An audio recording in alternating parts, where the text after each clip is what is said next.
Alright, so, yes, I'm in my car. Yes, it's raining like crazy. But I decided I needed to get this done, so let's go ahead. This is my MICS footprint project. Let's see, question number one. I've got my notes over here. Just give me a second. What have you learned from the past 17, 18 years of your life?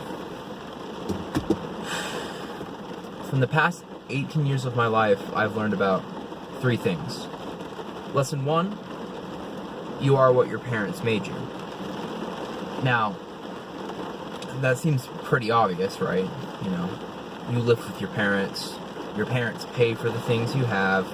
Generally, your parents take you to school, they drive you home, they drive you places.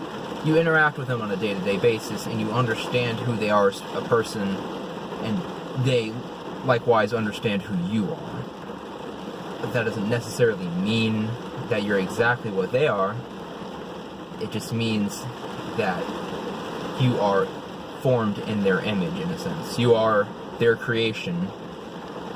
You're the best thing they could have possibly done, and look at you. You're there. You're the summation of all their parts and all their efforts. You're their legacy. So, as important as it is to make sure that you yourself are your own person, and you want to form your own ideas, you don't want to just allow these 2 people to control your entire life, you do want to remember that they're incredibly valuable to you, and they're insanely knowledgeable. They have so much prior knowledge and experience that it's really helpful in the end. There's a saying of, what would you do without me? Some people have to answer that question. I'm just glad that I don't. Lesson number 2, take care of yourself. This one's kind of hard. Just prospectively, it's not easy. A lot of the times we are really busy in life, and we do a lot of things that make it a lot harder to make sure that we can maintain a healthy sense of mind, body, and state. And we kind of just forget about it and sort of just do what we can. And that's not good. That's not good. I mean, obviously, we're really only human. We can do so much. We can only do so much. And what are we supposed to do when we break down and there's nothing left of us?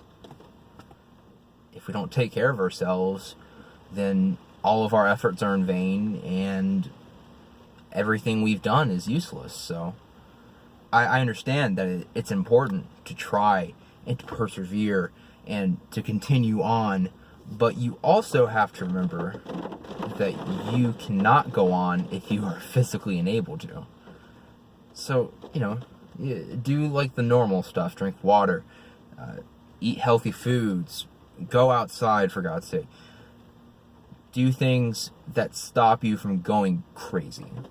Because I'm not a psychologist, I'm not a health expert, I can't tell you exactly what to do. Just do what you need to do to keep yourself healthy. Easy enough? Easy enough. Alright. And then lesson number 3. You have to fight.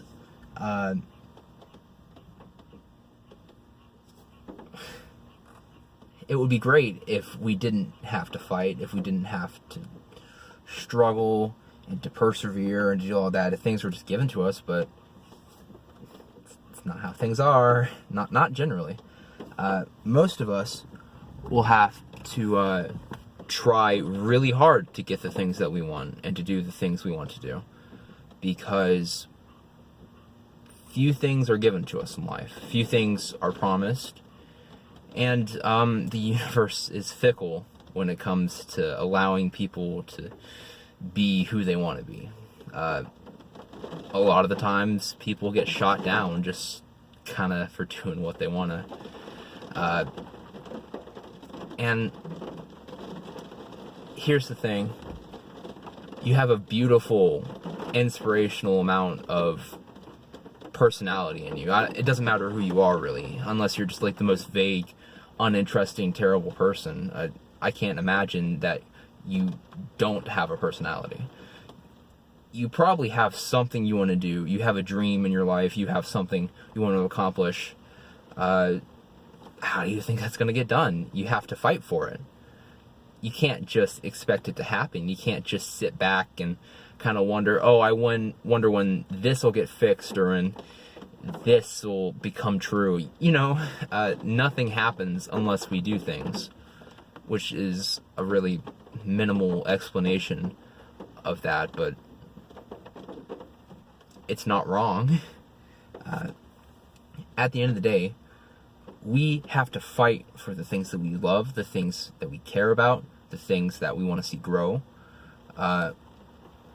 We have to preserve a future for ourselves and for our kids too, because in the end, a lot of the fighting we're going to do is for them. We want to make sure that our kids have good future lives, that they're safe, that they're comfortable, that they're not starving or poor or parentless, for God's sakes. Just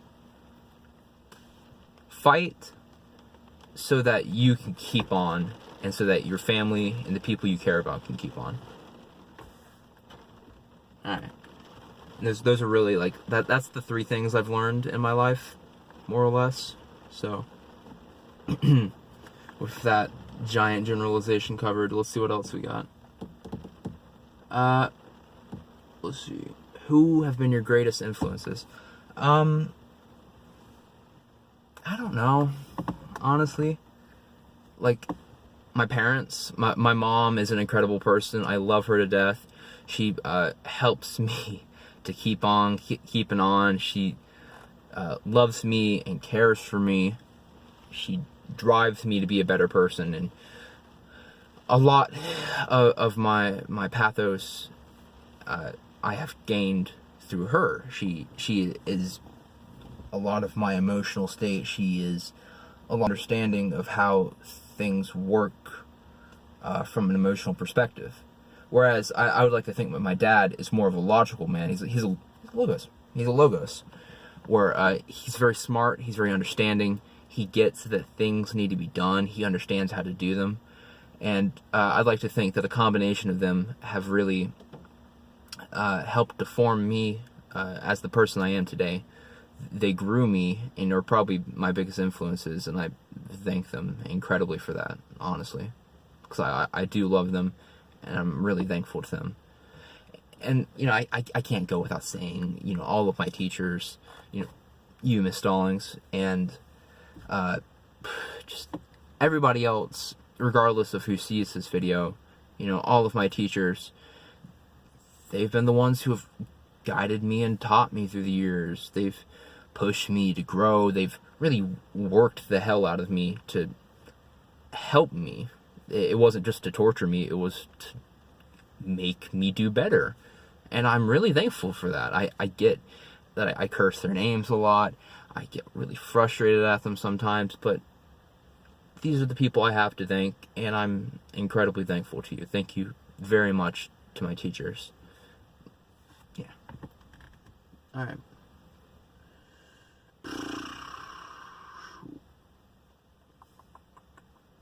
I skipped one. How have you learned all the stuff you learned? Sorry. You learn the stuff you learn by learning. Do you have a better example of that? Every learned skill is from an experience you've had, regardless of whether it's a personal experience or a retelling of an experience, like you learn to fish either by going out and fishing with someone or by watching a video on YouTube or reading it in a book. You learn things by learning. You pay attention, you're cognizant, you understand the situation, and you deduct a reason and a path to doing things. you learn. Alright. With that done, let's see what else. What have you learned from the core values of MICS? So what has MICS taught me, I guess, really? I came to MICS 7, 8 years ago or something. It was a long time ago, basically. I came as a kid. I'd never really been pushed academically. It really wasn't until 9th grade that it kicked in for me. Not to say that my teachers before that weren't trying or anything. It's just, it really kicked in after 9th grade, and I understood you need in life academic integrity. You need a passion for learning. You need leadership qualities that push you to help others. You need these sort of things that are very defined in the core values of MICS, because those are the raw values of life. The people who wrote the core values of MICS wrote them because, as much as they are just kind of generalizations, they're true. You know, we need to have a passion for learning. We need to grow as people. We need to help other people grow as people, because the human experience is so flawed and troublesome that if we can help each other get through it, and that's a beautiful thing. It's fantastic if we can help each other grow. So why wouldn't we? Why wouldn't we learn? Why wouldn't we be leaders? Why wouldn't we? And looks like I got one more question, and it's daunting. What is the theme of your entire life? The theme of my entire life is living. And I wrote this down a lot better than I'm gonna say it, but it's tough, you know? All we know is our own reality. All we know is the life that we live. The theme of our life should be, you know, the general experience. You know, what happens? What is it that we do? And what we do is live. We experience one another. We experience the world around us. We take pride in the things we do and the people that we meet. We love and we laugh and we learn and we lose. And, you know, that's all living. It's all the human experience. It's living. The theme of your life should be to live and to experience the beautiful world that we've got around us. Because you've got what? 100 years at most? Maybe? So why wouldn't you live? Why wouldn't you just give it a shot? The theme of your life should help you to go on and help you to grow as a person, and the best way to do that is by living your life. So the theme of my life is living. Living.